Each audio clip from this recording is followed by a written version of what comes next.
certaines vies flirtent malgré elles avec les grands sujets de société. Si est le cas de celle de Gilles Paris, attaché de presse et romancier à succès. Il dénonce un père violent par une lettre accusatrice au début de son livre Certains cœurs lâchent pour 3 fois rien, façon Camille Kouchner. Il y a quelques mois sa mère est morte du Covid-19 dans un EHPAD. Et enfin il lève l'omerta sur l'un des derniers tabous, la dépression. 8 pour lui en moins de 30 ans, avec leur lot de tentatives de suicide et de comprimés. Gilles totalise presque 1 an et demi en hôpital psychiatrique si l'on met ses séjours bout à bout. Alors, à quand un hashtag méthodépression ? Moi aussi, j'ai vécu armé d'un masque, avec sourire à la demande même quand ça n'allait pas, surtout dans le travail, explique-t-il. Mes solutions ne sont pas universelles, mais la dissimulation est commune à tous. Ah ça va ? Chacun répond machinalement ça va, si est plus simple.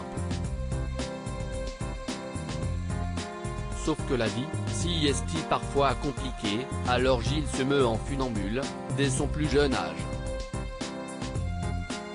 Il a 20 ans lorsque son père le laisse pour mort après lui avoir explosé le corps dans un accès de rage. Son père voulait en faire un architecte, comme lui.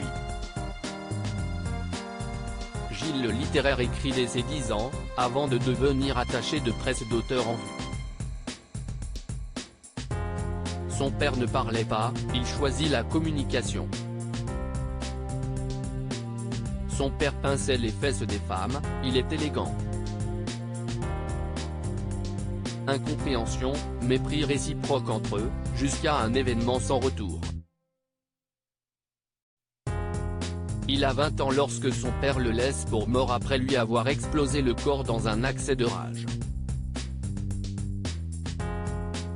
Sauvé par miracle, il reste psychiquement démoli. Sa mère est brisée par le récent divorce, sa sœur est partie faire une carrière de chanteuse internationale.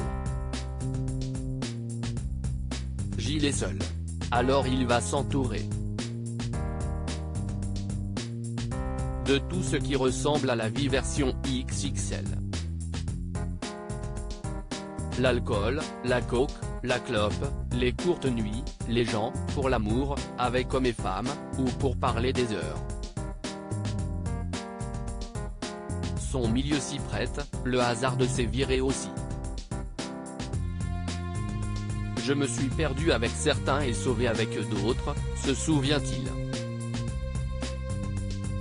La dépression quand on n'a aucune raison de se plaindre, si est encore plus tabou à le voir, il paraît solaire, survivant. Et si est ce que perçoit Laurent, son compagnon actuel, lorsqu'il le rencontre à 34 ans. Mais la dépression rattrape Gilles. Avec le succès, en 2002, de son autobiographie d'une courgette, 350 000 exemplaires et une adaptation en film d'animation, les psys évoquent une intolérance au succès.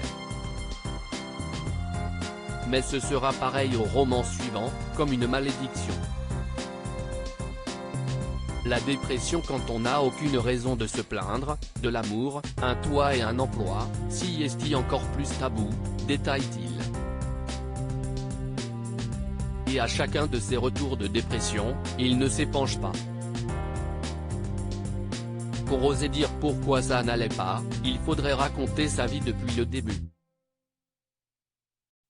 Aucun déprimé n'ose. Gilles décide alors de l'écrire. Aujourd'hui sous lithium, un régulateur d'humeur, Gilles va bien.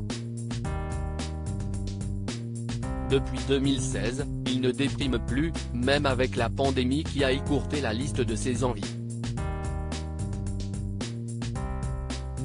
Son père, pas vu depuis 15 ans, a perdu la mémoire. Sa mère, décédée, a emporté le poids de l'histoire familiale.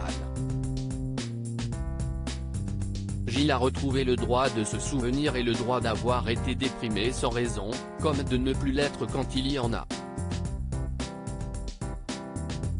La dépression, si est ça.